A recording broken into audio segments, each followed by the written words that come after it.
আসসালামু আলাইকুম ওয়া রাহমাতুল্লাহি ওয়া বারাকাতুহু। আলহামদুলিল্লাহ আলহামদুলিল্লাহি রাব্বিল আলামিন আর রহমানির রহিম মালিক ইয়াউমিদ্দিন।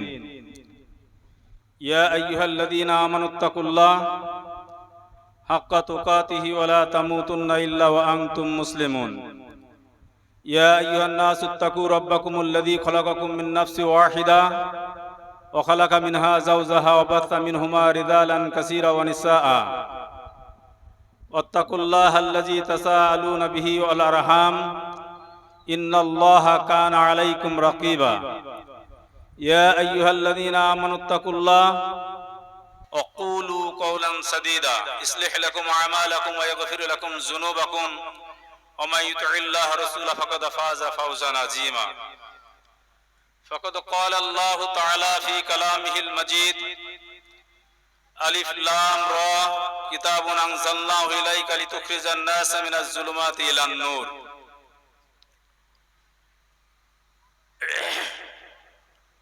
সম্মানিত এই চলন্ত সভার যোগ্যতম সভাপতি সঞ্চালক, আমার সামনে উপবিষ্ট বয়োজ্যেষ্ঠ বয়োকনিষ্ঠ এবং সমবয়স্ক শ্রোতা মণ্ডলী, জবানেকার অন্তরালে আমার স্নেহময়ী মা এবং বোনেরা, যাবতীয় স্তব স্তুতি গুণগান সেই মহান তাবারক তাআলার জন্য, যে মহান তাবারক তাআলা পবিত্র আল কোরআন পাঠিয়ে আমাদেরকে ধন্য করেছেন।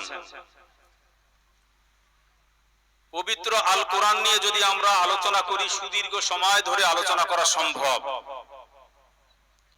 পৃথিবীতে আমরা যত কিছু আশ্চর্য জিনিস দেখি, যা অনুভব করি, মানুষ নির্ধারণ করেছে সপ্তম আশ্চর্য জিনিস, অষ্টম আশ্চর্য জিনিস আবিষ্কার করেছেন। তাজমহল তার মধ্যে একটি অন্যতম।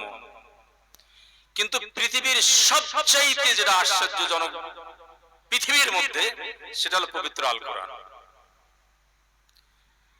পবিত্র আল কোরআন এমন একটি কিতাব, মহান রব্বুল আলামিন পৃথিবীর মানুষকে বিভিন্ন ভাবে চ্যালেঞ্জ ছুড়েছেন। আধুনিক এই বিজ্ঞানে এক দেশের নির্বাচন আর এক দেশ প্রভাবিত করতে পারে। আপনার এখানে ভোট প্রক্রিয়া চলছে, দিল্লি থেকে হয়তো সেটাকে পরিবর্তন করে দেওয়া হতে পারে, আশঙ্কা করছে। কোন সে যুগ! এমন একটি যুগে এসে দাঁড়িয়েও মহান রব্বুল আলামিনের চ্যালেঞ্জকে মোকাবেলা করার জন্য গোটা পৃথিবী কেউই সক্ষম নয়। এমন একটি কিতাব, সেই কিতাবের মধ্যে মহান রব্বুল আলামিন তিনি তার পবিত্র জবানে বলছেন, ওয়ালাউ আন্না মা ফিল আরজি মিন শাজারাতিন আকলাম ওয়াল বাহরু ইয়ামুদ্দুহু মিন বাদি সাবআতি আবহুরিম মা নাফিদাত কালিমাতুল্লাহ। তিনি তার স্রষ্টা হিসেবে বর্ণনা করতে যে বলছেন, ওয়ালাউ আন্না মা ফিল আরজি মিন শাজারাতিন আকলাম ওয়াল বাহরু ইয়ামুদ্দুহু মিন বাদি সাবআতি আবহুরিম মা নাফিদাত কালিমাতুল্লাহ। তিনি বলছেন, আমি সেই সত্তা, আমার কথা, আমার কালামের কথা যদি তোমরা গোটা পৃথিবীর মানুষ লিখতে থাকো, গোটা পৃথিবীতে যত গাছ আছে সমস্ত গাছগুলোকে যদি কেটে কলম বানানো হয়, আর পৃথিবীতে যত পানি আছে সমস্ত পানিকে যদি কালি বানানো হয়, আমি সেই সত্তা, আমার প্রশংসা লিখে তোমরা শেষ করতে পারবে না। বলছে অনুরূপ ভাবে যদি সমুদ্র আনয়ন করতেই থাকো, তবু আমার প্রশংসা শেষ হবে না। খুব স্বাভাবিকভাবে প্রশ্ন আসে, পৃথিবীতে পানি কতটা আছে? এই গোটা পৃথিবীটা যদি, আজকের আপনারা এই খিদিরপুরে বসে আছেন, আপনি পশ্চিম দিক থেকে যাওয়া শুরু করেন, হাঁটতে হাঁটতে হাঁটতে হাঁটতে হাঁটতে 40,007 কিলোমিটার পরে বা 75 কিলোমিটার এর মধ্যে এইখানে আবার আপনি এসে পৌঁছাবেন। আবার যদি উত্তর দিকে বা দক্ষিণ দিকে যান, একই অবস্থায় আপনার হবে। এত বড় একটা ভূখণ্ডের মধ্যে মহান রব্বুল আলামিন পানি, যেটা আমরা পানি বলছি, এই পানি হলো পৃথিবীর 71%। 71% পানি। এই 71%-এর হিসাব করতে যে বিজ্ঞানীরা, ভূতাত্ত্বিকবিদরা বলছেন প্রায় 36 কোটি বর্গ কিলোমিটার জুড়ে আছে পানি। তার মধ্যে সাগর আছে 33 কোটি বর্গ কিলোমিটার, তারও বেশি, 33.5 কিলোমিটার মতো। এর মধ্যে বলছেন সাগরের পরিধি কোথাও গভীরতা হলো 1 কিলোমিটার, কোথাও 11 কিলোমিটার। গড় এভারেজ যদি করা হয় 4 কিলোমিটার গড় এভারেজ, 30 কোটি বর্গ কিলোমিটার জুড়ে শুধু পানি আর পানি, 4 কিলোমিটার আপনার তার স্তর। এত পানি মহান রব্বুল আলামিন পৃথিবীতে দিয়েছেন।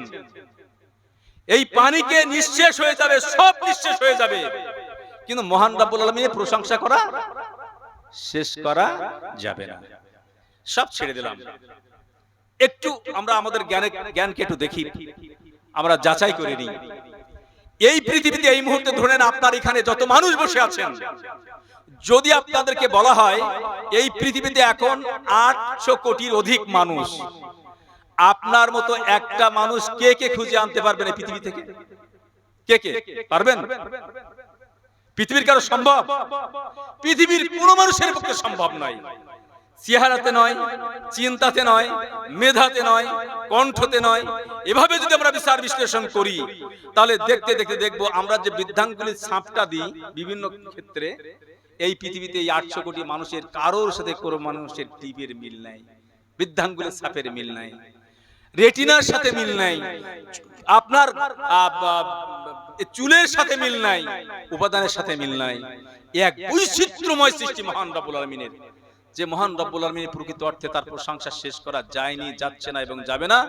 সেই মহান সত্তার নিমিত্তে আমরা তার প্রশংসা জ্ঞাপন করি, সবাই বলে আলহামদুলিল্লাহ।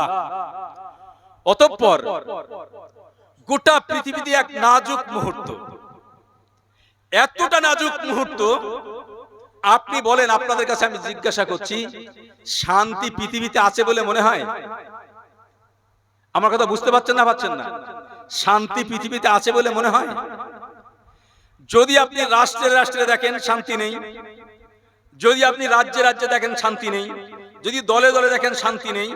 শান্তি খুঁজতে খুঁজতে খুঁজতে খুঁজতে খুঁজতে যদি পরিবারে আসা হয়, সেই পরিবারেও শান্তি আছে কিনা সন্দেহ, পরিবারেও শান্তি আছে কিনা সন্দেহ, স্বামী স্ত্রীতে শান্তি আছে কিনা সন্দেহ। যারা বয়স্ক মানুষ আছেন তারা আরো বিলক্ষণ জানবেন, আপনার সন্তানের সাথে আজকে চিন্তা জগৎ আর মিলছে না, আপনাকে ব্যাকডেটেড বলছে, আপনাকে প্রান্তিক বলছে, আপনাকে আর নিচ্ছে না। তো শান্তিটা কোথায়? গোটা পৃথিবীতে আর শান্তি নেই।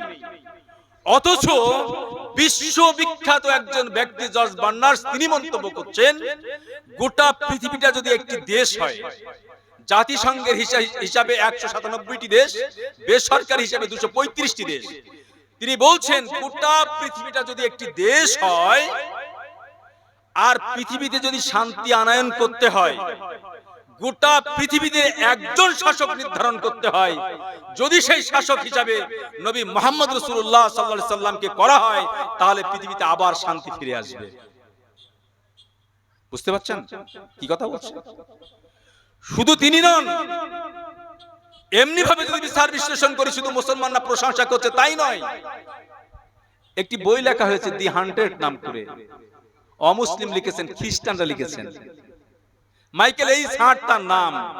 তিনি বলছেন আমি জাতিতে খ্রিস্টান, আমি যাকে অনুসরণ করে চলি তিনি হলেন যিশু খ্রিস্ট, ঈসা, যাকে আমি অনুসরণ করে চলি।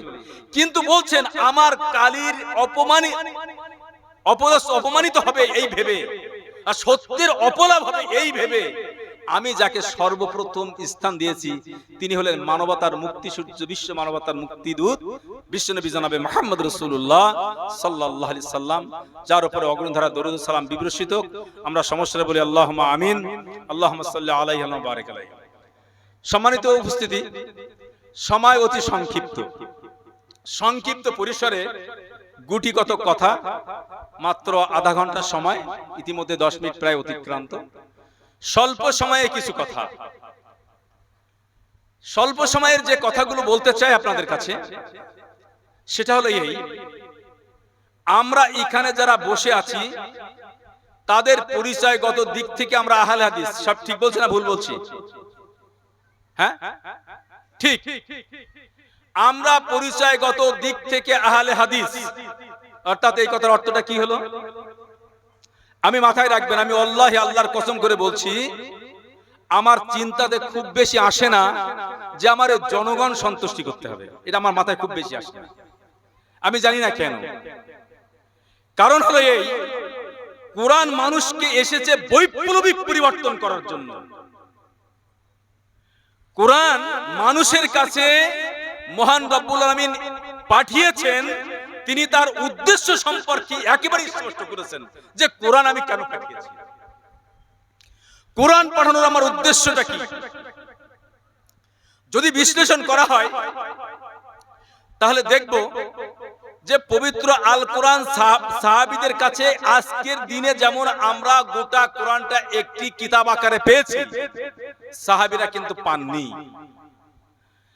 আজকের দিনে আমরা মোবাইলের মধ্যে লক্ষ লক্ষ হাদিস রাখতে পারি, সাহাবীরা কিন্তু পাননি। কিন্তু যখন পবিত্র আল কোরআন তাদের কাছে এসেছে, এক বৈপ্লবিক পরিবর্তন হয়েছে। আর আমাদের কাছে পবিত্র আল কোরআন থাকার পরেও কতটুকু পরিবর্তন হয়েছে একটু সমীক্ষা করা দরকার। আমাদের পরিচয়গত দিক থেকে আমরা আহলে হাদিস। একটু আগে আমাদের সালাত আদায় হলো, নামাজ পড়া হলো, সেই নামাজে ইমাম সাহেব বললেন পায়ে পায়ে কাঁধে কাঁধে মিলিয়ে দাঁড়ান। তো আমরা প্রায় প্রত্যেকেই নামাজ পড়েছি, কিন্তু কাঁধে কাঁধে টাকনুর সাথে টাকনু মিলিয়ে দাঁড়ানোর জন্য উনি বলার পরে কারোর কি ভাবান্তর হয়েছে যে আমি একটু লাইনটা সোজা করে দাঁড়াই? ভালো করে বুঝবেন, যখন উনি বললেন নামাজের মধ্যে কার কার হয়েছিল আপনি বলবেন যে আমার একটু দিমাগের পরিবর্তন এসেছিল যখন উনি পায়ে পায়ে কাঁধে কাঁধে মিলিয়ে দাঁড়াতে বললেন। আমার পা এবং কাঁধে কাঁধে মিলে যাচ্ছে, এটা কে কে দাঁড়িয়েছিলাম? দুঃখের সাথে বলতে হচ্ছে জাতির আজকের এই অবস্থা, জাতির এই অবস্থা। আমাদের পরিচয়গত দিক থেকে আমাদের নাম হলো আহলুল হাদিস বা আহলে হাদিস। এই নামের অর্থটা কি বলেন, কেউ একটু বলুন, এই নামের অর্থটা কি? কে বলবেন না? কোরআন হাদিস মাননেওয়ালা বা যারা মেনে চলে। আচ্ছা, এই সমাজের বেনামাজিরা আহলে হাদিস কি বলে পরিচয় দেয় না? দেয় না? সুদখোর দেয়, মদখোর, জিনাখোর। যদি একটা একটা করে বিচার বিশ্লেষণ করা হয় তাহলে দেখবো যে আহলে হাদিস বলে পরিচয় দিচ্ছি, কোরআন হাদিস মাননেওয়ালা বলে পরিচয় দিচ্ছি, কোরআন হাদিস মেনে চলি, এই কথা বলছি আমরা। অথচ বাস্তব দিক থেকে আমরা যদি দেখি তাহলে এই সমাজের এই খিদিরপুরে এই জামাতের মানুষ কত শতাংশ নামাজ পড়ে? কত শতাংশ? 100 জনের মধ্যে কত শতাংশ নামাজ পড়ে? হ্যাঁ, কে বলতেই চাইছে? 5%। 5% যে ব্যক্তিগুলো নামাজ পড়ছে, নামাজে দোয়া মাসুরা জানে, ওই শতাংশের মধ্যে কতজন? কতজন জানে বলুন? হ্যাঁ, 2 বাদ। এবার 2 থেকে আবার একটু আসি। 10 বছর, 20 বছর, 50 বছর ধরে নামাজ পড়ছে, ফরজ গোসল কি করতে হয় শেখেনি। এটা সত্য না মিথ্যা? সত্য। আহলে হাদিস কোথায়?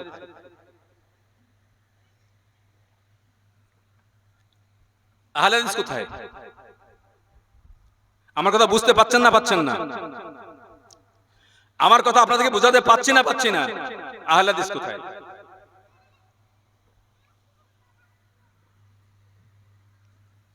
এই কান, পৃথিবীতে কান একটি আশ্চর্য সৃষ্টি। আমি যদি এখন বিদাতীদের যত খারাপ বলি, কালকে আপনারা দাওয়াত দেবেন আমি জানি। আমাদের ফিতরাত হলো, জ্ঞান হলো, আকল হলো, হলো অপরের দোষ ত্রুটি ধরা। এই কান এমন একটা জিনিস, আপনার যত প্রশংসা করবেন তত আপনি কান বাড়িয়ে শুনবেন, তত কান বাড়িয়ে শুনবেন যে আমাকে আর কত ভালো বলছে, কত ভালো বলছে। যখন আপনার নিন্দামন্দ করছে আপনি আর সহ্য করতে পারবেন না। এই দুনিয়াতে চুরি করা অপরাধ সে জানে, কিন্তু চোর ভাই বললে তার আর মান সম্মানের শেষ থাকে না। যদি তাকে চোর ভাই বলা হয় এটা সে শুনতে চায় না। ঠিক তদ্রুপ আজকের দিনে মুসলমানদের অবস্থা, মুসলমানদেরকে সেই অবস্থা।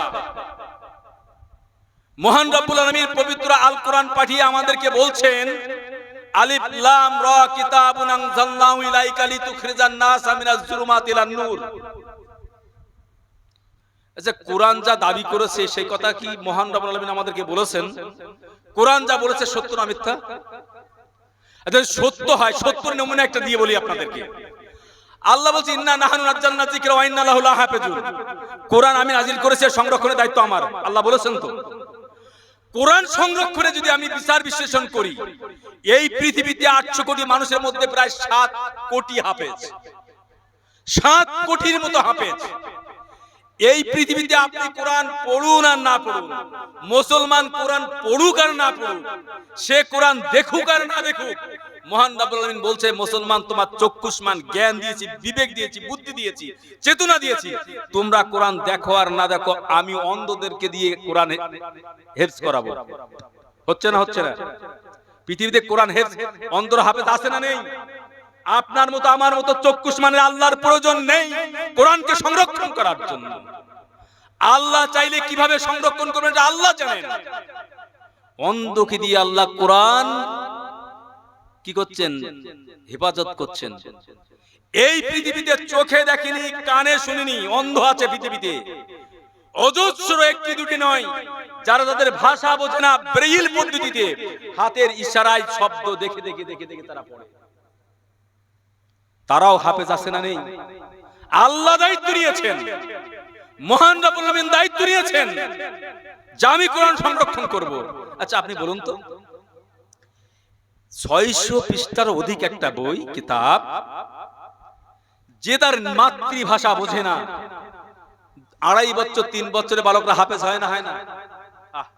একটু বিবেক, একটু চিন্তা ভাবনা করুন তো। আপনার মতো আমার মতো জ্ঞানী গুণী মানুষ যদি কোরআন সংরক্ষণ না করে, আল্লাহ বলছে আজ থেকে আমি কোরআন সংরক্ষণ করব, তোমার জ্ঞানের বাইরে রেখে আমি কোরআন সংরক্ষণ করব। অন্ধকে দিয়ে করাচ্ছে, বধিরকে দিয়ে করাচ্ছে, ছোট নাবালক বাচ্চাদের দিয়ে করাচ্ছে। আপনাদের একটি এখানকার মেয়ে, পার্শ্ববর্তী আমার খুব ক্লোজ বন্ধু, তার একটি মেয়ে 5 মাসে কোরআন হেফজ করেছে আপনাদের এখান থেকে। অবাক হয়ে যেতে হয়। আল্লাহ দায়িত্ব নিয়েছেন, আমি এর সংরক্ষণ করব। গোটা পৃথিবীতে মহান রব্বুল আলামিন দায়িত্ব নিয়েছেন। সে যে দায়িত্ব নিয়েছেন মহান রব্বুল আলামিন, সেই দায়িত্ব কিন্তু পূর্ণভাবেই পালিত হচ্ছে। কিন্তু যে মহান রব্বুল আলামিন দায়িত্ব নিলেন, ওয়াদা করলেন, এই মুসলমানদের ক্ষেত্রে মহান রব্বুল আলামিন বলছেন, কি বলছেন দেখবেন, মা আনজালনা আলাইকাল কুরআনা লিতাশকা। পবিত্র আল কোরআন, আমি কোরআন পাঠিয়েছি তোমাদের দুঃখ কষ্টের জন্য নয়, তোমরা প্রান্তিক হয়ে থাকবে এর জন্য নয়, তোমরা ভুলন্টিত হয়ে থাকবে এর জন্য নয়, তোমরা কিন্তু কথায় থাকবে এর জন্য নয়। আল্লাহ কি বলছেন? ওয়াদাল্লাহুল্লাযীনা আমানু মিনকুম ওয়া আমিলুস সালিহাতি লা ইস্তাখলিফান্নাহুম ফিল আরদ। আল্লাহ বলছেন, ওয়াদাল্লাহুল্লাযীনা আমানু মিনকুম ওয়া আমিলুস সালিহাত। আল্লাহ বলছে গোটা পৃথিবী তোমাদেরকে আমরা দিয়ে দেব। আল্লাহ বলছেন, এটা আল্লাহ ওয়াদা করছেন। তাহলে যে মহান রব্বুল আলামিন তিনি ওয়াদা করলেন যে গোটা পৃথিবীর তোমাদেরকে আমি এক চরম উন্নতি জায়গায় নিয়ে যাব, সেই আল্লাহ আজকের মুসলমানদেরকে ভালো অবস্থায় রেখেছেন না খারাপ অবস্থায়? কোন অবস্থা আছে মুসলমানরা? হ্যাঁ, কতটুকু খারাপ? কতটুকু খারাপ বিশ্লেষণ করতে পারছেন না, তাই বুঝতে পারছেন না, তাই আকল খাটাচ্ছেন না, তাই যে কোন ভয়ানক পরিস্থিতিতে আপনি মুখোমুখি দাঁড়িয়ে আছেন গোটা পৃথিবী জুড়ে। মুসলমানদের উপরে সারা পৃথিবীতে যারা আমরা দেখতে পাচ্ছি, গোটা পৃথিবীতে জুড়ে মুসলিম দেশেও মুসলিমরা আজকে আক্রান্ত। যারা কোরআন এবং সহিহ হাদিস মেনে চলছে তারা আক্রান্ত। কিন্তু আল্লাহ যে বললেন, আল্লাহ যে বললেন, তাহলে আল্লাহ কি ভুল বলেছেন? নিঃসন্দেহে নয়, আল্লাহ ভুল বলেননি। তাহলে কোথায় আমাদের সমস্যা হচ্ছে? কোথায় সমস্যা হচ্ছে? আল্লাহ বলছেন আলিফ লাম রা কিতাবুন আনজালনাহু ইলাইকা লিতুখরিজান নাস মিনাজ যুলুমাতি ইলান নূর। কোরআন আমি পাঠিয়েছি এই কারণেই, এজন্যই পাঠিয়েছি তোমাদের অন্ধকার থেকে আলোর পথে নিয়ে আসবে, অন্ধকার থেকে আলোর পথে নিয়ে আসবে। তাহলে আলো আর অন্ধকার কোন পথ? আমাদের এই চক্ষু চর্মচক্ষে দেখার এই দেদীপ্যমান আলোর কথা কি আল্লাহ বলেছেন? নিঃসন্দেহে নয়। এই আলো কোন আলো আর অন্ধকারটা কোন অন্ধকার? ঘন গাঢ় নিকাশ কালো অন্ধকার, এই গভীর রাত্রি অমাবস্যার অন্ধকারের কথা মহান রব্বুল আলামিন এখানে বলেননি। তার চেয়ে ভয়ানক অন্ধকারের কথা বলেছেন, শিরকের কথা বলেছেন, বেদাতের কথা বলেছেন, চুরির কথা বলেছেন, ডাকাতির কথা বলেছেন, জেনার কথা বলেছেন, ব্যভিচারের কথা বলেছেন, নামাজ না পড়ার কথা বলেছেন, রোজা না রাখার কথা বলেছেন। সবটাই অন্ধকার, সবটাই অন্ধকার। মুসলমানদেরকে কোরআন পাঠানোর উদ্দেশ্য হয়েছিল এই যে আলোর পথে কোরআন নিয়ে আসবে মানুষদেরকে। কিন্তু আজকের কোরআন পেয়ে মুসলমানরা এত লাঞ্ছিত, বঞ্চিত, ঘৃণিত, অপমানিত কেন? এত অপমানিত, ঘৃণিত কেন? আর এর উত্তরের পথটা কোথায়? এর উত্তরের পথ যদি আমি আমার মতো বিচার বিশ্লেষণ করি, পৃথিবীর অজস্র মেধা সম্পন্ন ব্যক্তিরা এর নিরসন করার চেষ্টা করছে। এ থেকে উত্তরণের পথ কি? মিসাইল দিয়ে হবে না, পারমাণবিক বোমা দিয়ে কোনোদিন হবে না, আপনার আধুনিক কোন যন্ত্রপাতি উন্নততর কোনো কিছু দিয়ে হবে না। ইসলামী ইতিহাস তা বলেনি, ইতিহাস তা বলে না।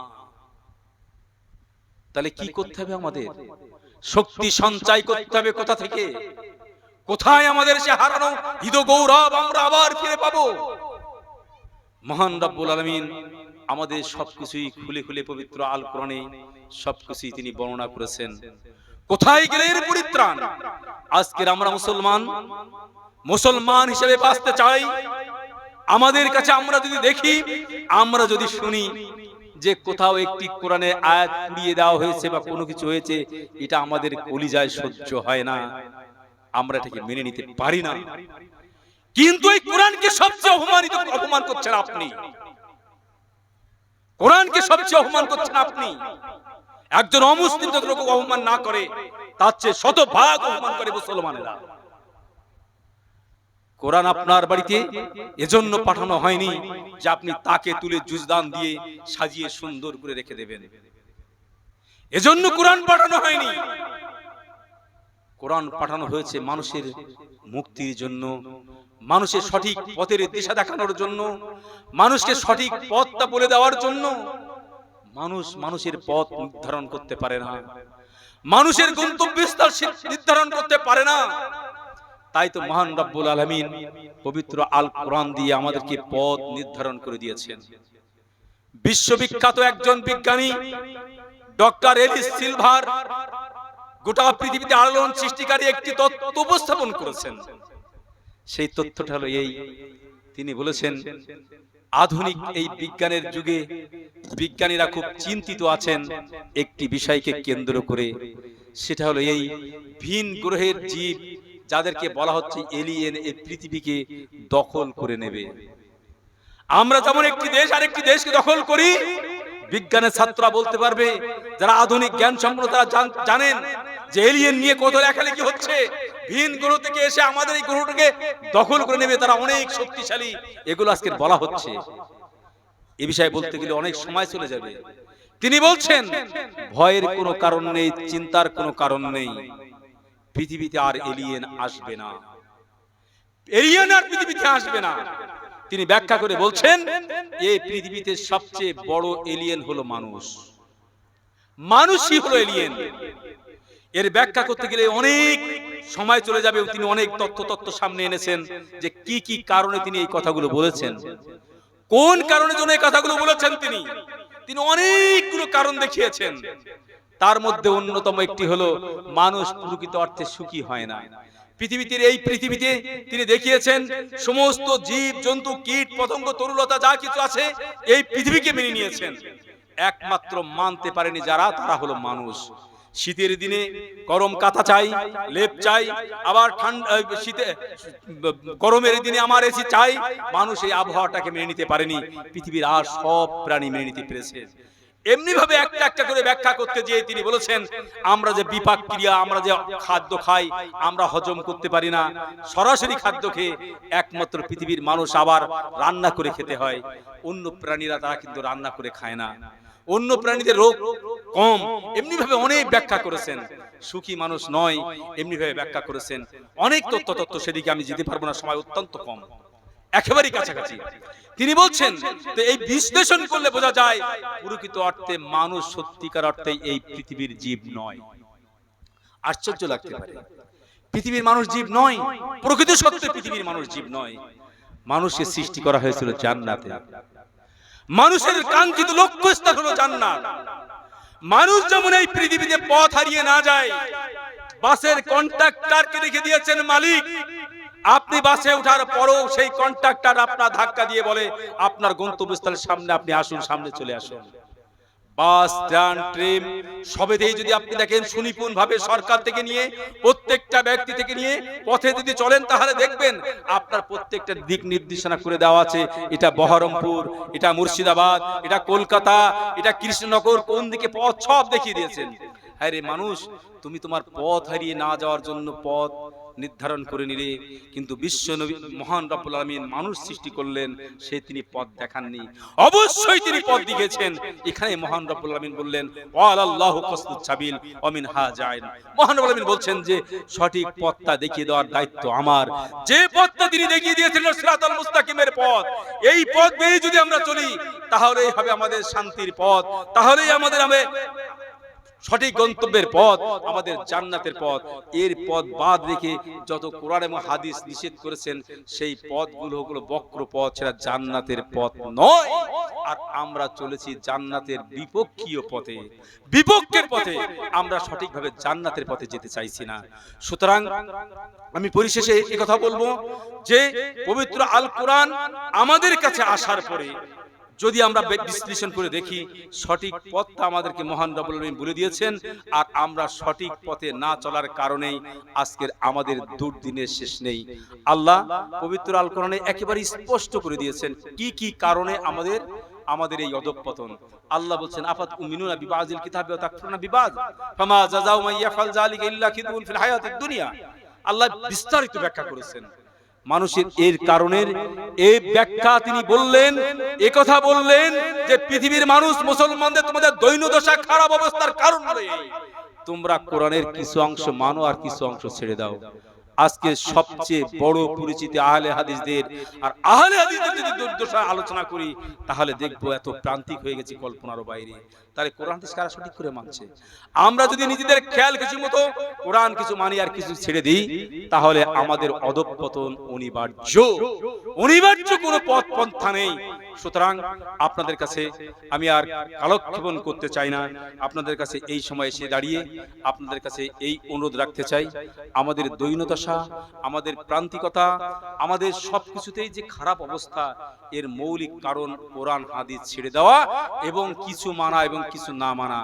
আমরা দেখেছি আল্লাহ রাসূলের সময়ে যখন আল্লাহ রাসূলের উপরে আয়াত নাজির হচ্ছে, বিভিন্ন আয়াত, কুল্লু নাফসিন যায়িকাতুল মাউত ওয়া ইন্নামা তুওয়াফাউনা উজুরাহুম ইয়াওমাল কিয়ামা ফামান যুহজিয়া আনিন নার ওয়া উদখিলাল জান্নাহ, এই সমস্ত আয়াত যখন নাজিল হচ্ছে, যদি আমরা পর্যালোচনা করে দেখি, ওই সমস্ত মানুষ রাতের অন্ধকারে যারা পৃথিবীর কোন চর্মচক্ষে মানুষ দেখেনি কি অন্যায় করেছিল, ওই গমিদি গোত্রের মহিলা, ওই জুহাইনা গোত্রের মহিলা, তিনি রিপুর তাড়নায়, জৈবিক তাড়নায় জিনা করে ফেলেছিল।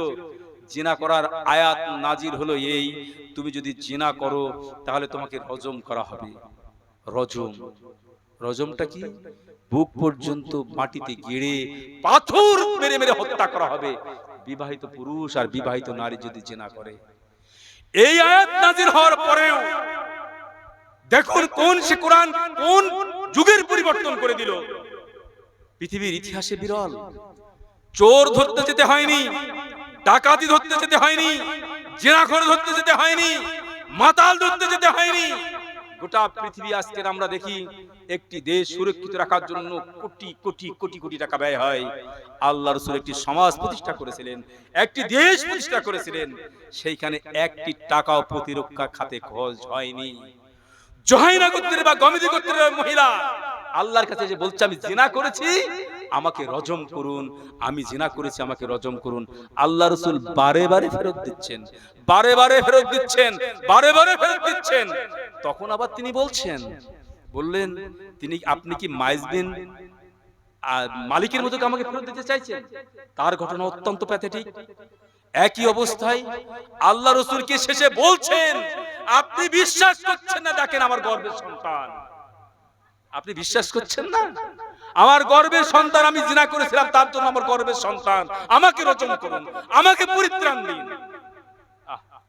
আল্লাহ রাসূল কি অবস্থা, কোন আযাব! পৃথিবীর আজকে চোর ধরতে গেলে পৃথিবীর কোন চোর স্বীকার করে না, নির্দ্বিধায় আজকে আমরা দেখতে পাই। আজকের অনেক নেতা নেত্রীরা জেল থেকে আরম্ভ করে অনেক কিছু আছে, কেউ স্বীকার করছে? স্বীকার করে না, স্বীকার করে না। আর এই মহিলা জীবনের মায়া উপেক্ষা করে আল্লাহ রাসূলের কাছে ধরা দিচ্ছেন আমি জিনা করেছি। আল্লাহ রাসূল ফেরত দিচ্ছেন। আল্লাহ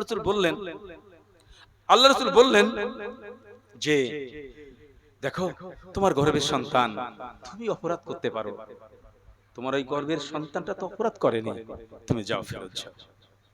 মহিলা ফেরত যাচ্ছে। কোরআন কিভাবে বার করে নিয়ে এসেছে অন্ধকার থেকে আলোর পথে, দেখুন। মহিলা ফেরত যাচ্ছে, অপরাধ করার নিশ্চিত, জানে যে আমাকে রজম করবে, তারপরও ফেরত যাচ্ছে, ডুকরে ডুকরে কাঁদতে কাঁদতে কাঁদতে কাঁদতে ফেরত যাচ্ছে। অঝোর নয়নে বাড়িতে কাঁদছেন, অধর নয়নে বাড়িতে কাঁদছেন। কোন সময় কখন আসবে আমার গর্ভের সন্তান আমি ভূমিষ্ঠ করব, আমি পরিত্রাণ পাবো। ফামান যুহজিয়া আনিন নার ওয়া উদখিলাল জান্নাহ ফাকাদ ফাজ। সার্থক জীবন, সফল জীবন যদি তুমি জাহান্নাম থেকে পরিত্রাণ পাও আর তুমি জান্নাতে যেতে পারো, তাহলেই তুমি সফল। নতুবা দুনিয়ার গাড়ি বাড়ি টাকা পয়সা স্ত্রী গয়না গাঠি যা কিছু থাক না কেন, আপনি সফল নন কোরআন হাদিসের দৃষ্টিতে। সফল মানুষের জন্য তিনি বাড়িতে ডুকরে ডুকরে কাঁদছেন, একাকী নির্ঝরে কাঁদছেন, অনুনয় বিনয় করে আল্লাহর কাছে কাঁদছেন, আল্লাহ তুমি আমাকে অতি দ্রুত আমাকে এই পরিত্রাণ দেওয়ার ব্যবস্থা গ্রহণ করো। সন্তান ভূমিষ্ঠ হয়ে গেছে, আল্লাহ রাসূলের কাছে কাপড়ে জড়িয়ে ছোট্ট সন্তান, সদ্যজাত সন্তানকে নিয়ে এসেছে। ইয়া রাসূলুল্লাহ, আপনি এই দেখেন আমি সন্তান ভূমিষ্ঠ করেছি, আমাকে এখনই পরিত্রাণ দান করুন, আমাকে পবিত্র করুন, আমাকে পবিত্র করুন। বলুন তো আপনি, একটি ছোট্ট শিশু বাচ্চা, মায়ের যে ভালোবাসা, মায়ের যে মহব্বত, পৃথিবীর ইতিহাসে তার তুলনা হয় না। লক্ষ লক্ষ মাইল দূরে থাকতে পারে একটি সন্তান, নারীর টান এত গভীর টান থাকতে পারে। যদি ওই আমেরিকায় থাকে, জার্মানে থাকে, জাপানে থাকে, যদি কোনো বড় বিপদে পড়ে কোনো রকমের ফোন করতে হয় না, যার সাথে সবচেয়ে বেশি কানেক্ট হয় তিনি হলেন মা। ওই মা যদি ভূমিষ্ঠ হওয়ার সন্তানের সময় জিজ্ঞাসা করা হয় তুমি বাঁচতে চাও না তোমার সন্তান বাঁচবে, কাকে বাঁচাতে চাও? তুমি বাঁচলে সন্তান বাঁচবে না, সন্তান বাঁচলে তুমি বাঁচবে না। নির্দ্বিধায় একজন আদর্শ মান বলে দেন আমার বাঁচার দরকার নেই, আমার সন্তান বেঁচে থাক। সেই মা সন্তানকে সামনে এনে দাঁড় করিয়ে বলছে এই আমার সন্তান, আমাকে রজম করুন, আমাকে রজম করুন। আল্লাহ রাসূল বললেন হে মহিলা, তুমি সদ্য সন্তান ভূমিষ্ঠ করেছো, তোমার এখনো এই সময় আসেনি, অপুষ্টিতে ভুগবে, ওই ছোট্ট বাচ্চাকে তার অনেক অসুবিধা হবে, সুতরাং তোমার বাচ্চা যখন নিজে থেকে খেতে শিখবে তখন তুমি তাকে নিয়ে এসো। আবার তিনি কাঁদতে কাঁদতে বাড়িতে চলে গেলেন, কাঁদতে কাঁদতে যাচ্ছেন, যে একই অঝোর নয়নে বাড়িতে কাঁদছেন, কবে আসবে আমার সেই দিন? খাদ্য নিজে খাচ্ছে আর বাচ্চাকে খাওয়াচ্ছে, খাদ্য নিজে খাচ্ছে বাচ্চাকে খাওয়াচ্ছে, কিভাবে তাড়াতাড়ি খাদ্য খেতে শিখবে? একটি সময় যখন নিজে থেকে খেতে শিখলো, সেই বাচ্চাকে নিয়ে আল্লাহ রাসূলের কাছে আবার আসলেন। আবার আসার পরে সেই মহিলাটাকে মাটিতে গেড়ে তাকে রজম করা হলো, পাথর ছুঁড়ে ছুঁড়ে। বলুন তো পৃথিবীতে কোন ইতিহাস, কোন ইতিহাসের সাথে তুলনীয়? এই পবিত্র আল কোরআন যেটা আমাদেরকে দাবি করেছেন, আলিফ লাম রা কিতাবুন আনজালনাহু ইলাইকা লিতুখরিজান নাস, তোমাদের অন্ধকার থেকে, ওই অন্ধকার পথ হলো এইগুলোই, যেগুলো কোরআন হাদিস নির্দেশিত পথ নয়, সেগুলো অন্ধকার পথ। ওই অন্ধকারে পথ যদি আমরা চলি, তাহলে আমরা গন্তব্যস্থল জান্নাতে পৌঁছাতে পারবো না। আল্লাহর কাছে এই দোয়া করি, আল্লাহ আমরা আমাদের সার্বিক জীবনে আমাদের বিত্ত বৈভব টাকা পয়সা যা কিছু থাক না কেন, এই জীবন সার্থক জীবন নয়। সার্থক জীবন হলো আমাদের জাহান্নাম থেকে পরিত্রাণ পাওয়া এবং জান্নাতে যাওয়া।